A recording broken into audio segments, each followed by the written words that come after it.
অযত্ন আর অবহেলায় বেড়ে উঠছে মুন্সিগঞ্জ শিশু সদনের অর্ধশতাধিক এতিম শিশু কিশোর। সরকারিভাবে নানা সুযোগ সুবিধা দেওয়ার কথা থাকলেও বিনোদন বঞ্চিত এই শিশুরা। বছর ছয়েক আগে বাবা মাকে হারিয়ে প্রথমে মামাবাড়িতে কিছুদিন আশ্রয় মিললেও শাকিলের ঠিকানা এখন মুন্সিগঞ্জের শ্রীনগর উপজেলার ভাগ্যকুলের শিশু সদনে। তবে 2 বছর বয়সে বাবা মা হারানো শাকিলের ভাগ্যের পরিবর্তন হয়নি এতটুকুও।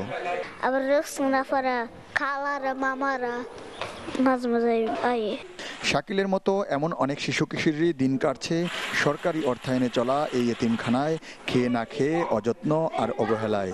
হঠাৎ টেলিভিশনের ক্যামেরা দেখে এভাবেই তড়িগড়ি করে শিশুদের বেশভূষা পাল্টানোর তাগিদ কর্তৃপক্ষের। স্টাফরা যা যা দায়িত্ব ঠিক মতো পালন করে না। যেহেতু প্রথমত মনে করেন আপনাদের আজকে অফিস টাইম, ঠিক আছে, অফিস টাইমে আপনারা আসেন, কাউকে বেশি পাইছেন না রান্না করতে, তারপরে আবার দুপুর রান্না করতে, রাত্রেটাও। এতিম এই শিশুদের অবসর কাটে শুধু মাঠে দৌড়াদৌড়ি আর হইহুল্লোড়ের মধ্য দিয়ে। 1973 সালে 106 একর জমিতে 75 জন শিশু নিয়ে যাত্রা শুরু হয় এই এতিমখানার। মাঝে হয়েছে 5 তলা আধুনিক ভবন, কিন্তু এতিম শিশু কিশোরদের জীবনমানে আসেনি কোনো পরিবর্তন। এসব স্বীকারও করছে কর্তৃপক্ষ। এখানে বাচ্চা ভর্তি করলে অনেকে পালায় চলে যায়, কিছুদিন থাকার পরে আর থাকতে চায় না, এবং অনেকে আবার গার্ডিয়ান এসে নিয়ে যায়।